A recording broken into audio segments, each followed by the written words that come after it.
मुंबईच्या चेंबूर येथील डॉक्टर बाबासाहेब आंबेडकर महाविद्यालयात नाणे आणि नोटांचं एकदिवसीय प्रदर्शन आयोजित करण्यात आलं आणि या प्रदर्शनामध्ये एकूण 700 पेक्षा अधिक दुर्मिळ नाणी समावेश त्यांचा करण्यात आलेला आहे आणि यामध्ये वेगवेगळ्या आकाराची किंवा मजकूर असलेली आणि विविध धातूंची तसंच भारताचा इतिहास सांगणारी नाणी सुद्धा विद्यार्थ्यांना पाहायला मिळाली आहेत। महत्त्वाचं म्हणजे प्राचीन नाणी ते आता चलनामध्ये वापरण्यात येणाऱ्या आधुनिक पद्धतीचं चलन सुद्धा यामध्ये ठेवण्यात आलंय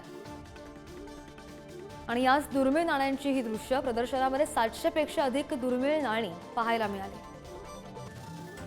प्राचीन काळापासून आपण दैनंदिन जीवनामध्ये चलनामध्ये नाण्यांचा वापर करतो आणि हीच नाणी कशा पद्धतीचं आहे ह्याचं एक आगळं वेगळं प्रदर्शन हे मुंबईतील चेंबूर येथे असलेल्या डॉक्टर बाबासाहेब आंबेडकर या महाविद्यालयामध्ये हे प्रदर्शन भरवण्यात आलेलं आहे आणि या प्रदर्शनामध्ये आपण जर पाहिलं तर प्राचीन युगामध्ये वापरण्यात येणारी जी चलनं होती म्हणजे नाणी होती तेव्हापासून ते आत्ताच्या या संपूर्ण चलनात म्हणजे आत्तापर्यंत जे आधुनिक पद्धतीने वापरली जाणारी चलनं आहेत किंवा नाणी आहेत हे संपूर्ण प्रवास हा या प्रदर्शनामध्ये मांडण्यात आलेला आपल्याला पाहायला मिळतो।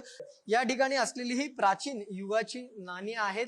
या नाण्यांपासून ते कसा हा प्रवास हा बदलत गेला तो आपल्याला पाहायला मिळतोय। हे जे नाणं पाहतोय हे एक वेगळं आहे ज्यामध्ये हे एका क्लिप सारखं किंवा असं पाहायला मिळतं, मात्र हे एक नाणं आहे आणि हे सुद्धा त्यावेळेस जेव्हा परकीय आक्रमण व्हायचे किंवा इतर गोष्टी व्हायच्या त्यावेळेस ते कळून न येऊ त्यासाठी अशा पद्धतीचं हे नाणं तयार करण्यात आलं होतं। हे जे आपण नाणं पाहतोय ते 1 पैसा हा 1 पैसा हा सगळ्यात जास्त भारतामध्ये वापरला गेला आणि त्यानंतर सुरुवात झाली ती या 1 पैशाच्या नाण्याची आणि इथून हे नाणं जे आहे ते त्याचा हा संपूर्ण क्रम जो आहे तो आपण पाहतोय। 1 पैसा असेल, 2 पैसा असेल, 3 पैसा असेल, असं 20 पैशांपर्यंतची ही नाणी आहेत।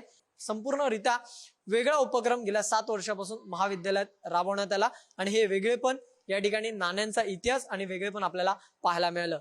व्हिडिओ जर्नलिस्ट नेहल समित, धनंजय दळवी, पुढारी न्यूज, मुंबई।